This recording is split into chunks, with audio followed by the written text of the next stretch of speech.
The main protagonist, often the main highlight of most stories. But like most fictional heroes, these characters have obstacles they must overcome in order to accomplish their primary task, in which they can't do alone. Sometimes they don't even get help physically. These are support roles, which I tend to have quite an interest in due to the sheer amount of creativity that could be used. The most common within games are known as healers, but for the sake of being unique, I'm going to bring up another support role that I like to refer to as Guardian Angels. And I know exactly what you're thinking. Leedy, what the frig are you smoking? Cause I want some. Well, it probably will make a lot more sense as the list goes on. But my basic description is a character within a video game who supports a greater role, typically by unconventional means, and guiding that role to complete a task. They're oftentimes forgotten and will give assistance when it's needed the most. And they watch over a specific character in an unreachable distance as they guide them to their goals, no matter if it's through context of story or to actual aid. Oh right, I'm talking about story. Caution, this list will have spoilers. Now, to make it clear, these are not healers. Yes, some of these entries can heal, but it's not their defining aspects. So before I turn more heads around, let's just start off the list.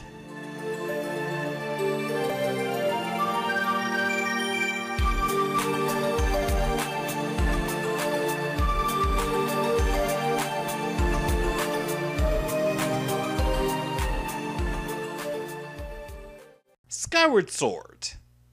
My comment section is inevitably doomed.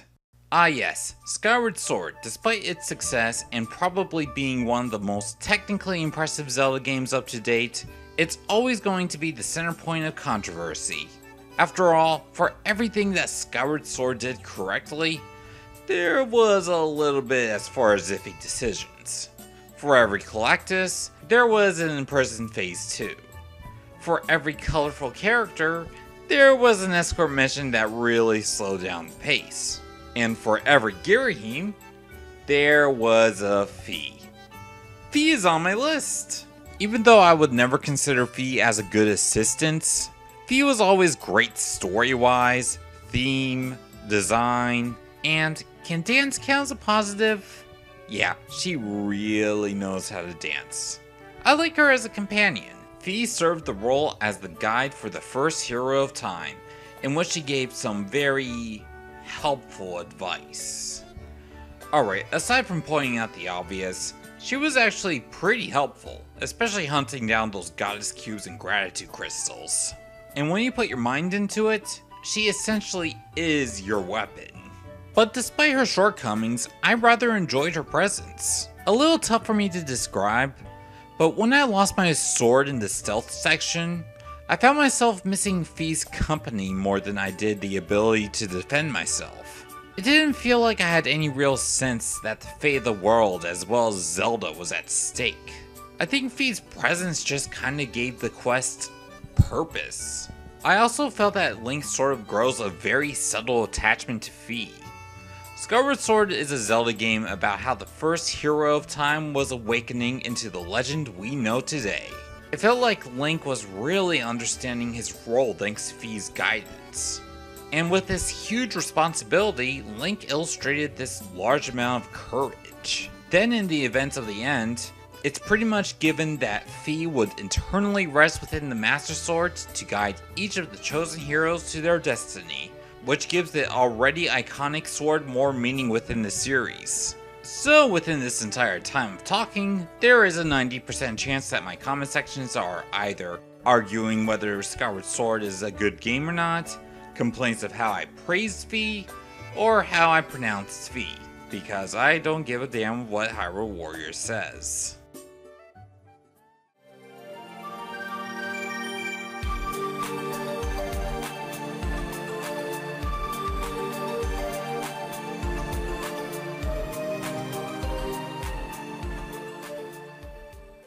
So here's a little bit of a funny story. I've been having the idea of making this list for a while now, Just never got around to start organizing my candidates, and I thought my idea was actually quite unique.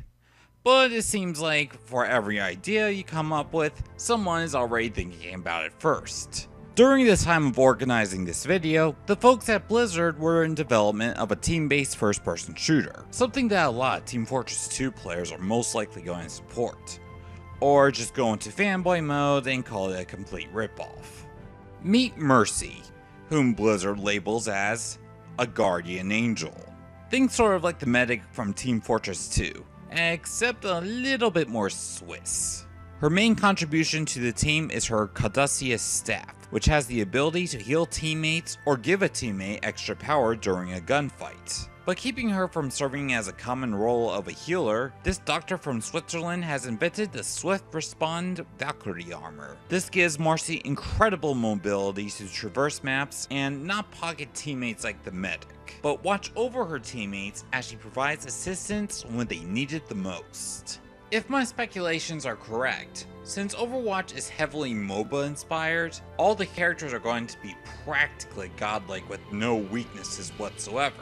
So Mercy is going to have to keep low and only provide her assistance when it's needed, assuming everyone will want her head right when it pops up. So playing as her is going to be about analyzing the battlefield and knowing when to come to an ally who requires your support. Needless to say, this is probably going to lead to some very satisfying plays. The medic's awesome theme song might not fit with his character, but Heroes Never Die is a pretty good substitute.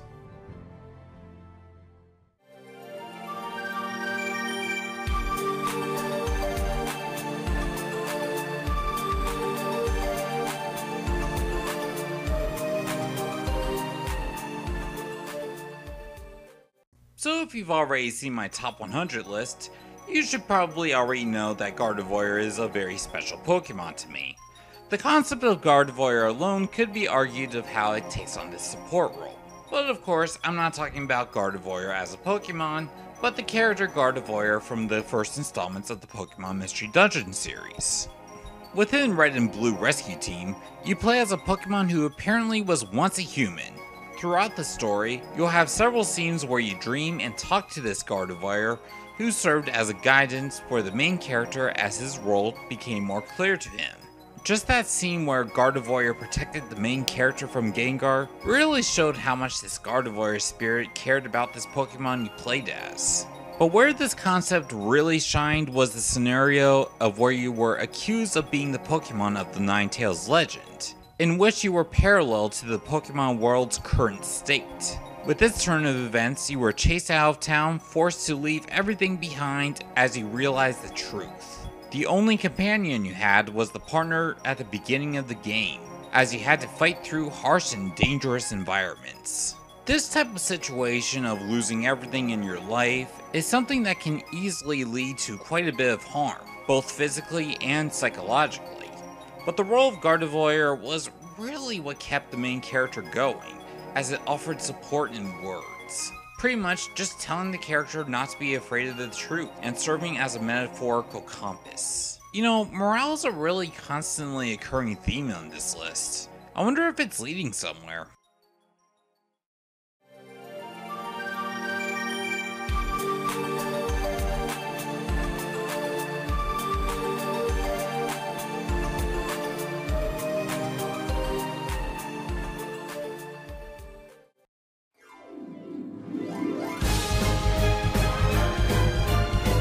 Taking the high number 2 spot, we have the goddess of light herself, Lady Palutena. Within Kid Icarus Uprising, Palutena fills in the role of guardian angel rather naturally, serving the large role of the support character that doesn't even need to be at the front lines. Pit wouldn't even get to his destination, as Palutena gives him the ability to fly and also literally guides him to his location.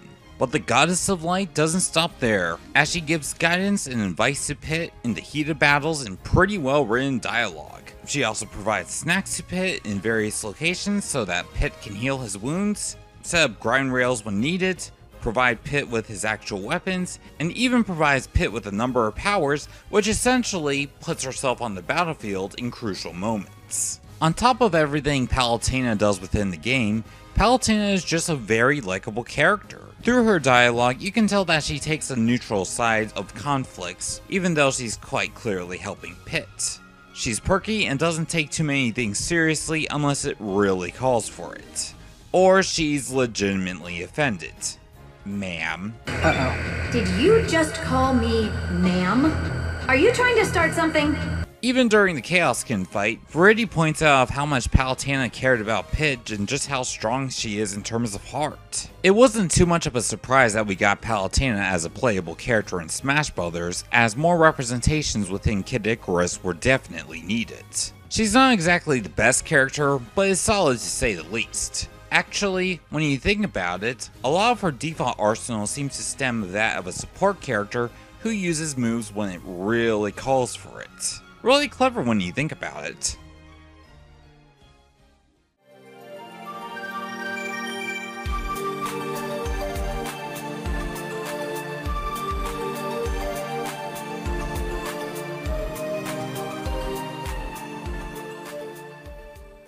My number one entry comes from Azure Striker Gunvault, Joel and Lumen. So the quality of this exclusive eShop title is heavily gameplay, but Gunvault definitely does have characters as well as plot engaging enough that definitely deserves some recognition. The game starts you off playing the role of an adept known as Gunvault, who works as an agent for Quill, a resistance organization against the main villainous group within the plot, Sumigari.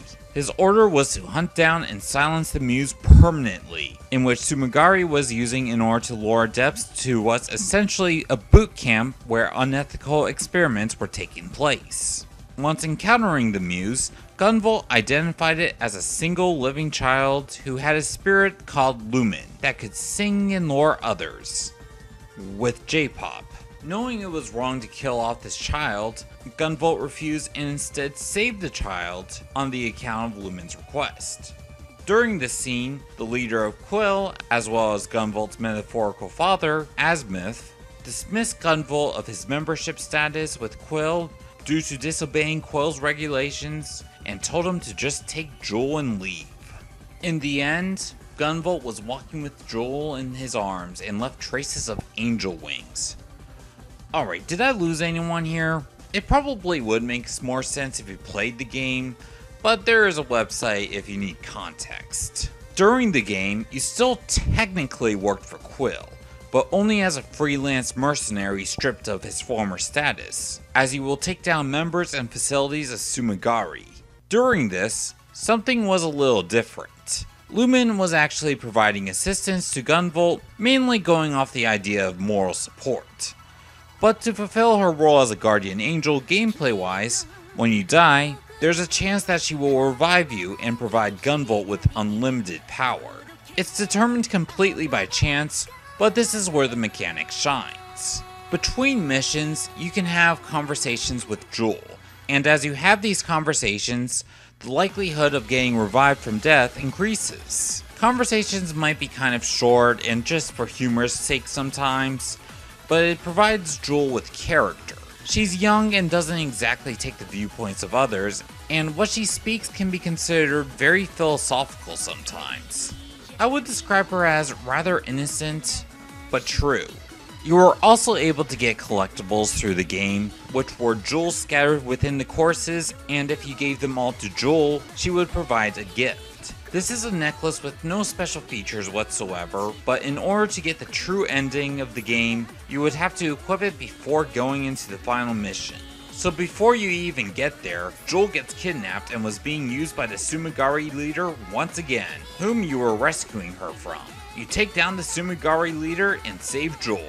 So at long last, pieces and swords. But it appears power really corrupts. Asmith shows up and claims that he wants to wipe out all non-adepts from society and make a world where only adepts would prosper in peace. He invited Gunvault to join him, but despite the prestige that Asmith had and his relation to him, refused the offer because he knew that it was just wrong. So instead, he shot Gunvault as well as Joel, leaving them to die.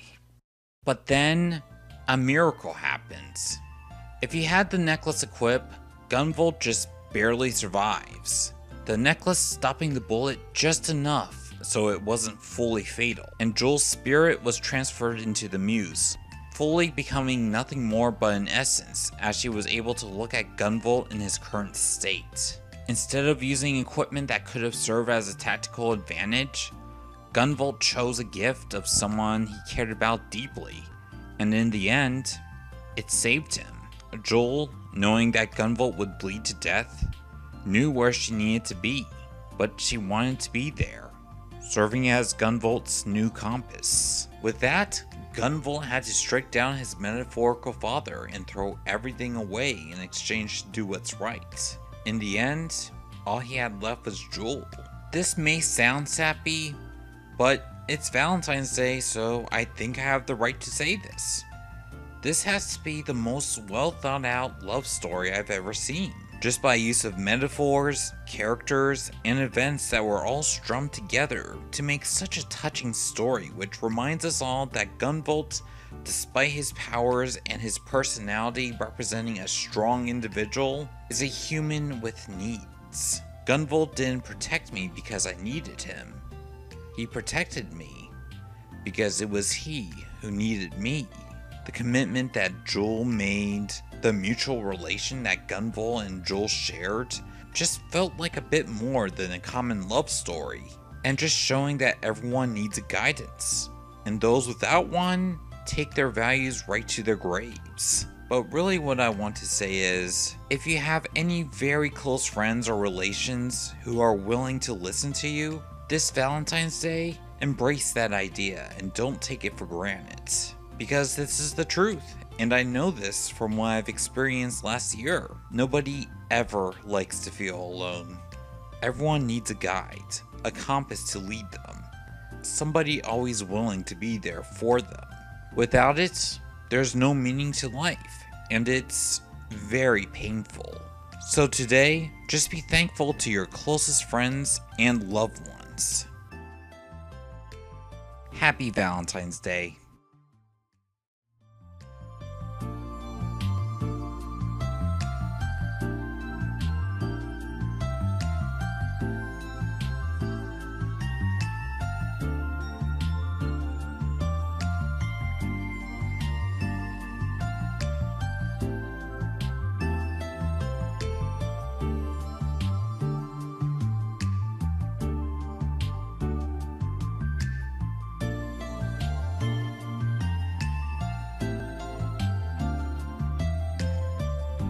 GV、私はずっとあなたのそばに